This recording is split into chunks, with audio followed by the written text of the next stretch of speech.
Retrouvez la force de l'engagement. Avec AJP, épargne, retraite, assurance emprunteur, prévoyance, santé. Sud Radio, la force de l'engagement, 15h, 15h30, Muriel Réus. Bonjour à toutes et à tous, merci d'être avec nous pour la force de l'engagement, l'émission qui donne la parole à celles et ceux qui font bouger la société. Cet après-midi, nous allons parler de jeunesse, de confiance et de ce sentiment exprimé par trop de jeunes Français d'être tenus à distance des décisions qui les concernent. Mon invité est Jean-Baptiste de Châtillon, directeur général de la Fondation Apprentis d'Auteuil, qui accompagne chaque année plus de 40 000 jeunes et 9 000 familles. Et qui publie cette semaine un baromètre saisissant. 7 jeunes sur 10 se sentent citoyens de seconde zone. Mais avant cela, comme chaque semaine, mon édito, et je vous propose de nous engager pour redonner aux jeunes le sentiment d'exister. Et pour ce faire, il faudrait accepter de regarder en face une vérité que notre société contourne depuis trop longtemps. Une partie de notre jeunesse ne se sent plus considérée. Elle ne se sent plus attendue, ni même reconnue. Elle avance dans un pays où elle a l'impression de n'avoir qu'une place secondaire, comme si son énergie, ses intuitions, ce qu'elle traverse, ce qu'elle observe et ce qu'elle ressent en tant que jeune avaient moins de valeur que les certitudes des adultes qui prétendent décider pour elle. Le baromètre publié par la Fondation des Apprentis d'Auteuil sur les jeunes de 16 à 25 ans le dit avec une précision troublante. 7 sur 10 d'entre eux se perçoivent comme des citoyens de seconde zone. 4 sur 10 affirment que leurs paroles ne changent rien, même dans l'école, ce premier espace où devrait se construire la confiance démocratique. Lorsqu'ils regardent vers les institutions, ils les jugent déconnectés de leur réalité. Et 79% d'entre eux ont le sentiment d'être instrumentalisés par des élus. Et ce sentiment d'invisibilité n'épargne personne, ni les jeunes des zones rurales dont 72% disent être caricaturés, ni les jeunes en difficulté qui se sentent absents du débat, ni ceux qui oscillent entre précarité matérielle, incertitude professionnelle et anxiété quotidienne. La société parle d'eux, mais rarement avec eux. Elle les observe, mais elle ne les regarde pas. Elle projette, mais elle n'écoute pas. Ce baromètre révèle aussi autre chose, une conscience civique bien plus affûtée qu'on ne l'imagine. Contrairement à ce que l'on répète trop souvent, les jeunes ne sont pas désengagés.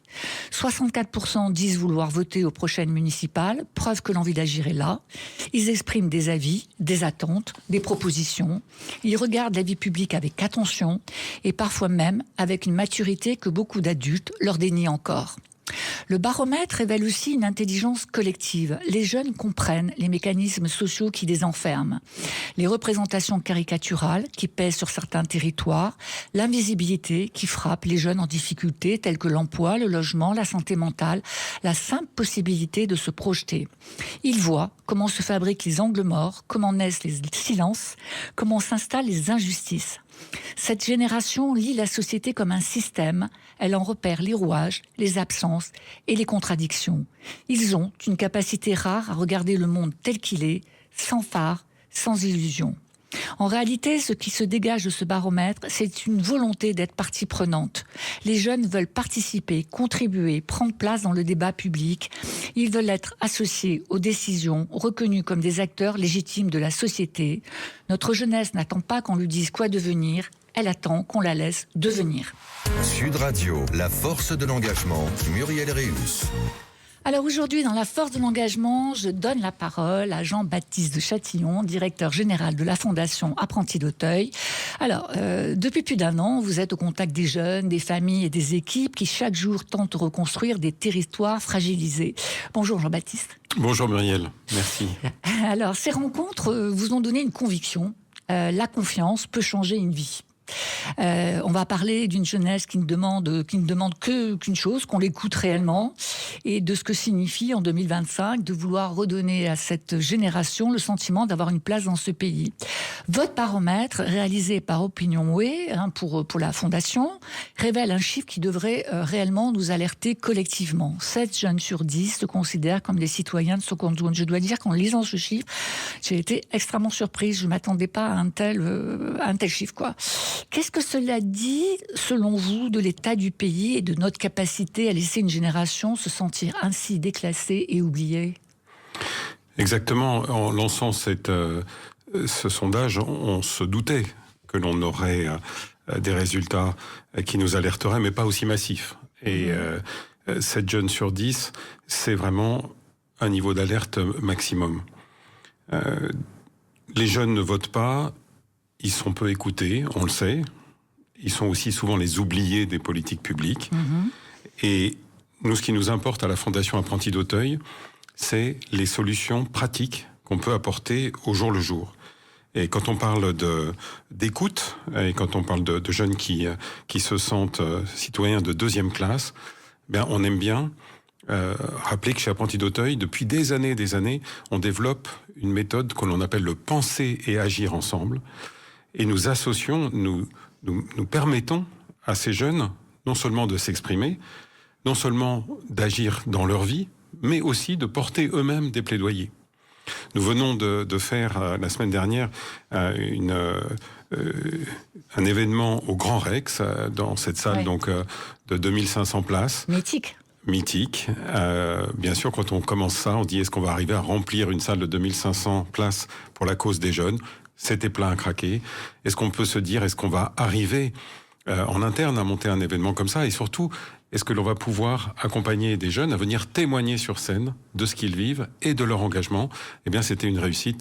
J'ai dans les yeux là une jeune femme, Esmaï, qui est une jeune fille de Mayotte que nous accompagnons dans nos établissements de Mayotte, qui a été accompagnée et qui aujourd'hui porte un plaidoyer avec force, a pris le micro devant cette salle, s'est exprimée. Et quand on voit cette jeunesse, ce qu'elle peut faire, ce qu'elle sait faire, ce qu'elle a à nous dire, c'est juste magnifique.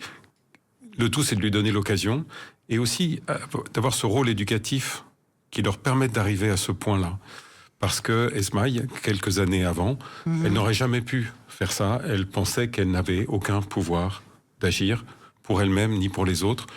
Et voilà, l'accompagnement des équipes d'Apprentis d'Auteuil permettent ce genre de choses. Il y avait qui dans la salle au Grand Rex ? Il y avait effectivement des jeunes, mais est-ce qu'il y avait des politiques, des institutionnels, des gens qui auraient pu écouter ce plaidoyer et réagir ? Oui, il y avait quelques politiques, quelques ministres, des représentants qui sont toujours intéressés. Et c'est pourquoi c'est important de pouvoir leur faire vivre ces expériences. Alors, est-ce que quand on voit dans l'étude que 83% des jeunes estiment les décideurs déconnectés et 79% se disent être instrumentalisés, est-ce que par exemple, ce que vous avez fait au Grand Rex, ça peut modifier cette perception ? Ou pas d'ailleurs, ou pas ? Je pense parce que bien sûr ils se sont instrumentalisés. Il suffit d'ouvrir la télévision ou d'entendre le discours dominant sur des images un jeune n'est pas violent. Un jeune ne naît pas violent. Non, il le devient. Il le devient quand on ne lui laisse pas, ni quand on ne l'écoute pas, quand on ne lui parle pas, quand on ne lui fait pas confiance. Donc les leviers sont connus et quand on les applique, ça fonctionne. On a dans les établissements, vous avez parlé de 40 000 jeunes tout à l'heure à Apprentis d'Auteuil. En fait, c'est un chiffre qui est un peu impressionnant, mais c'est pas 40 000 jeunes, c'est 40 000 fois un jeune. Chacun de ces jeunes est accompagné avec un projet personnalisé qui lui permet de se développer avec qui il est. C'est ça ce que nous faisons au quotidien dans les équipes d'Apprentis d'Auteuil, et c'est ce qui fonctionne. C'est absolument incroyable ce que cela permet à ces jeunes de devenir, ça change leur vie. Moi, j'étais récemment dans un collège, un de nos collèges du Sud-Ouest, et nous arrivons, comité de direction générale, beaucoup d'adultes dans ce collège, et la journée, je ne le savais pas en rentrant, était animée par 4 enfants du collège, dont d'ailleurs une jeune fille qui s'appelle Nour, qui était un vrai soleil, ça veut dire lumière, Nour, et d'une classe SECPA. Comment un élève d'une classe SECPA, entouré d'une quinzaine d'adultes, va animer la journée? C'était incroyable. Ils avaient préparé, ils avaient choisi leur thème, et ils nous ont fait travailler en petits groupes sur le thème du harcèlement scolaire qu'ils vivent.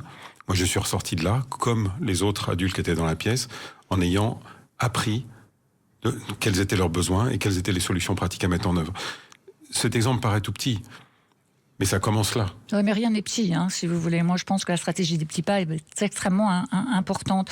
Alors, le baromètre montre quelque chose aussi. On dit que les jeunes ne votent pas. En réalité, ce baromètre dit que 64% des 16-25 ans disent vouloir voter au municipal. Qu'est-ce que ça veut dire concrètement ? Pourquoi cet engagement vous semble urgent ? C'est vraiment une urgence, puisque s'il n'y a pas d'écoute, il n'y a pas d'expression, la violence paraît être un exutoire qui est la seule issue. Et ça commence tôt. J'insiste, parce que la tranche d'âge que vous mentionnez là, eh bien souvent les traumatismes de la vie, la précarité, la grande précarité en France, qui a été un choc pour moi venant de l'entreprise, de la grande entreprise, constater à quel point la précarité générait chez les enfants des traumatismes qu'ils allaient porter toute la vie. Mais commençons tôt. On a une école à Saint-Cyr l'école, qui est une école primaire, et dans laquelle nous accueillons des jeunes qui sont déscolarisés. Aujourd'hui, ça commence très jeune, avec des phobies scolaires, avec des traumatismes, et ils refusent absolument d'aller à l'école. Des faits extrêmement graves se produisent lorsqu'on essaye de les forcer à aller à l'école. Les parents sont désespérés. Il y a vraiment une grande désespérance.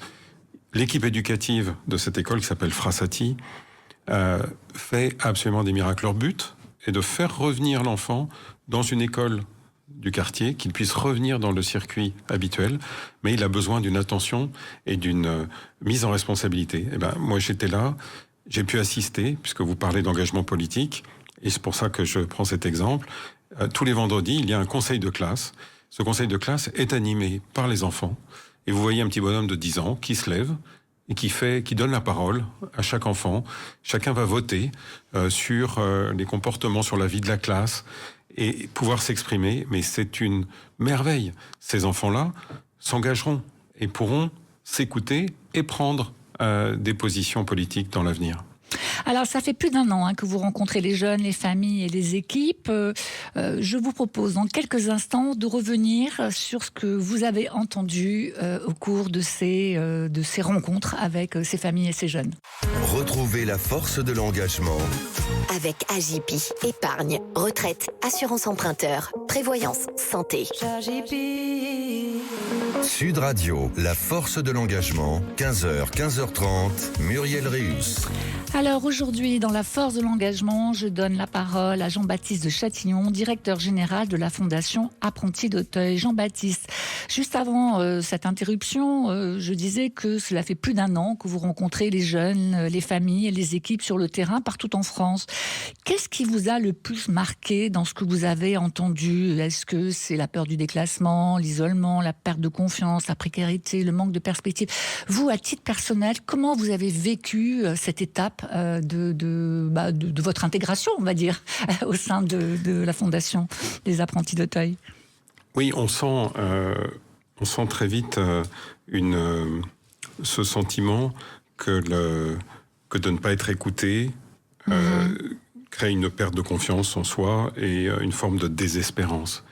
Et le travail des éducateurs qui accompagnent les jeunes de la Fondation, que ce soit en protection de l'enfance, que ce soit dans le scolaire, que ce soit dans l'insertion professionnelle, c'est ce travail de rendre confiance, d'inspirer confiance, de recréer du lien.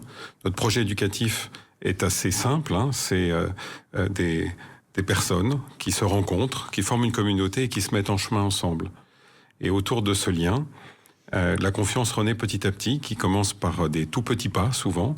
Et lorsque un jeune reprend confiance en lui, il commence à s'aimer lui-même à nouveau. Et à partir de là, il peut devenir un homme ou une femme debout, capable aussi d'aimer les autres, de s'insérer dans sa vie personnelle et de vivre une vie professionnelle, de s'insérer dans notre société et de contribuer à la vie de la communauté. Ce parcours-là, on le voit, et c'est ce qui m'a émerveillé dès le premier jour, c'est partout où je vais dans la Fondation, dans les 430 établissements, eh bien, je trouve la même chose, ce projet qui se déroule, et ces petits miracles. Les jeunes, souvent, dans leur vocabulaire, lorsqu'ils témoignent, disent qu'ils ont été sauvés. Et c'est vrai que moi, depuis que je suis à la Fondation, j'ai jamais autant pleuré et eu autant d'émotions de voir ces vies transformées par un regard d'amour posé sur eux. Oui, il faut le rappeler, la Fondation des Apprentis d'Auteuil, c'est 40 000 jeunes, 9 000 familles dans plus de 430 établissements, c'est beaucoup. Vous trouvez vos financements où, d'ailleurs ? Alors, les financements, c'est grâce à la générosité du public que nous pouvons apporter ce petit supplément, cette petite chose en plus qui fait basculer les vies. En protection de l'enfance, par exemple, il y a un certain montant qui est donné qui est payé par les départements pour pouvoir simplement qu'on leur donne un logement et à manger. Mais on n'a rien fait quand on a fait ça. On n'a rien fait. Pour aller au bout de ce travail éducatif, c'est ce travail sur la confiance qu'il faut faire. Et c'est grâce à la générosité des donateurs qui nous soutiennent depuis des années que nous pouvons créer à chaque fois ce petit miracle de ces jeunes qui voient leur parcours de vie changer. J'étais toujours au Grand Rex, la Cristal qui intervenait, jeune femme aujourd'hui qui est rentrée chez Apprentis d'Auteuil avec issue d'une famille dysfonctionnelle, placée avec ses deux petits frères dont elle s'occupait. Donc elle voyait sa vie se limiter à ce rôle, en fait, de simplement accompagner ses deux frères. Et bien, elle s'est présentée devant nous au Grand Rex, devant 2500 personnes, pour nous dire qu'elle venait d'avoir son doctorat en chimie. Voilà, donc reprendre confiance et accompagner ces jeunes, c'est une contribution bien sûr pour ces jeunes, mais c'est aussi une contribution pour la société française. C'est ça que nous faisons chaque jour, et c'est un projet 40 000 fois un jeune, 40 000 fois un projet personnalisé pour que chaque jeune ait la chance de pouvoir changer le cours de sa vie. Alors, on parle beaucoup depuis quelque temps, et puis d'ailleurs depuis quelques années. Moi, j'ai fait beaucoup d'émissions sur ce sujet de l'aide sociale à l'enfance. Pour bien comprendre, est-ce que la Fondation des Apprentis d'Auteuil fait partie de cet écosystème-là ?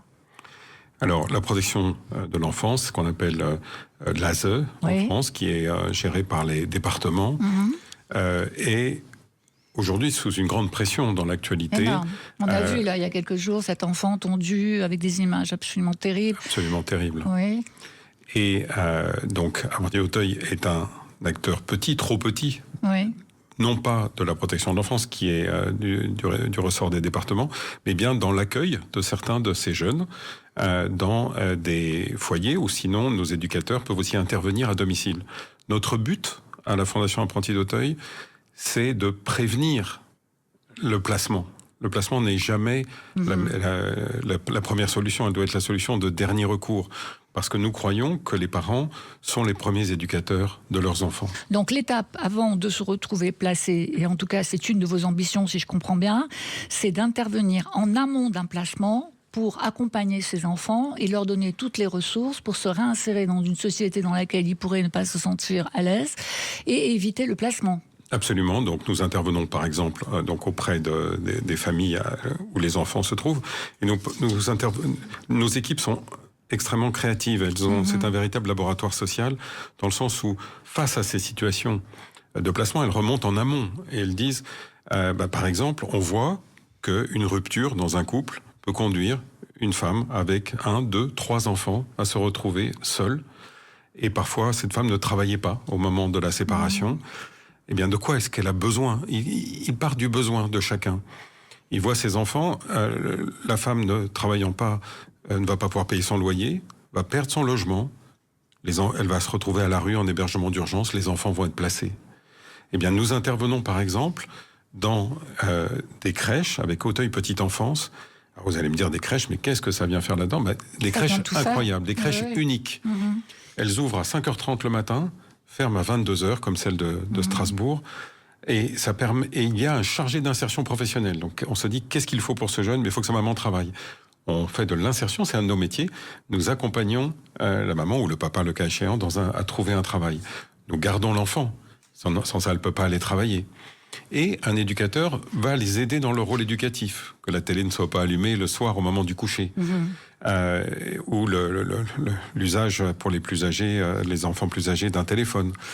Et il y a aussi un animateur qui s'assure que ces différentes familles se mettent ensemble pour créer elles-mêmes un écosystème au sein d'un quartier prioritaire de la ville, par exemple, comme dans cette cité à Strasbourg. Et c'est extraordinaire, c'est un soleil. Ces enfants ne seront jamais placés. La chance qu'ils soient placés est infime. Bravo, voilà, donc on intervient et c'est de l'innovation sociale. Et tout ça, nous pouvons le faire, non pas avec simplement le budget de la CAF, mais bien parce que vous qui nous écoutez, vous participez à nous soutenir financièrement pour pouvoir sauver ces jeunes. Et alors, ce sont les familles qui viennent vous voir ou ce sont les assistances sociales qui signalent des cas? Les deux existent? C'est multiple. C'est multiple. Ça peut être, c'est l'ASE souvent qui peut venir nous voir. Ça peut être l'éducation nationale qui nous demande de prendre un grand décrocheur parce qu'ils savent que dans nos écoles, nous avons cette capacité éducative de faire revenir un enfant qui ne peut plus aller à l'école, de revenir se scolariser. Donc il y a vraiment des prescripteurs multiples, mais aussi les familles qui entendent parler de notre projet éducatif. Alors vous venez d'un univers très différent, hein. Vous avez travaillé dans de l'industrie, avec de grosses responsabilités financières. Vous parlez du métissage des cultures associatives et d'entreprises comme d'un atout pour innover. Je vais vous dire que moi je partage totalement ce sentiment. Je pense que les entreprises ont un rôle majeur à jouer dans ces grands sujets sociétaux. J'ai envie de vous demander en quoi cette trajectoire, industrie, stratégie, mais aussi votre engagement très, très concret auprès de jeunes migrants ou de familles fragiles, change-t-elle votre manière de diriger cette fondation aujourd'hui? Alors c'est un passage effectivement qui est assez frappant, un changement de vie. Et la première chose que je peux dire, c'est que c'est surtout la fondation et le témoignage des jeunes qui me transforme moi, qui me fait prendre conscience de réalités que je ne connaissais pas ou que je ne comprenais pas. Pourquoi vous avez choisi de rejoindre la fondation? Alors on m'a appelé et sans doute parce qu'effectivement j'avais des engagements personnels auprès des jeunes et que cette cause me tenait profondément à cœur. J'ai pu faire l'expérience aussi qu'un regard d'amour posé sur moi-même pouvait me rendre confiance et me transformer quand j'étais adolescent.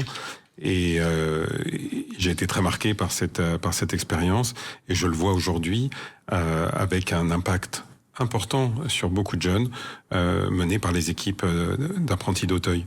Donc oui, je suis heureux d'être là et je peux dire ma petite contribution venant de l'entreprise. Vous avez raison, il y a besoin de ce métissage. Je dis petite parce que je suis pas le seul. Plusieurs mécènes de compétences envoyés par leur entreprise viennent nous aider à la Fondation Apprentis d'Auteuil. C'est très apprécié parce que nous avons besoin aussi de connaître les dernières techniques qui ne sont pas proprement éducatives, bien sûr, mais sur le champ de comment s'organiser, comment être efficace, comment s'assurer que les dons que nous recevons du public sont utilisés au mieux.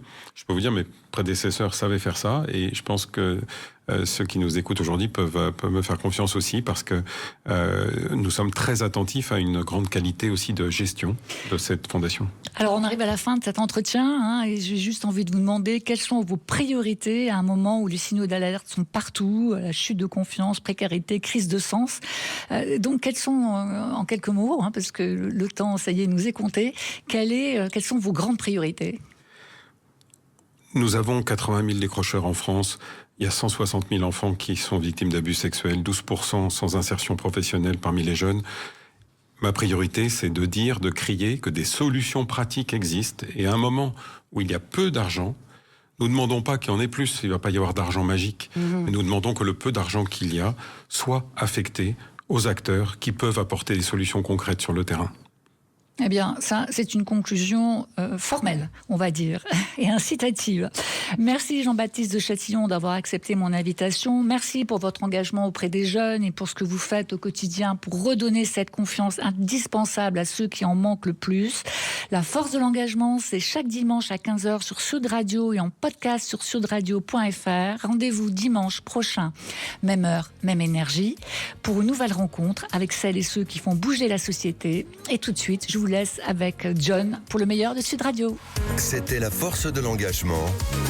Avec AJP, épargne, retraite, assurance emprunteur, prévoyance, santé. AJP.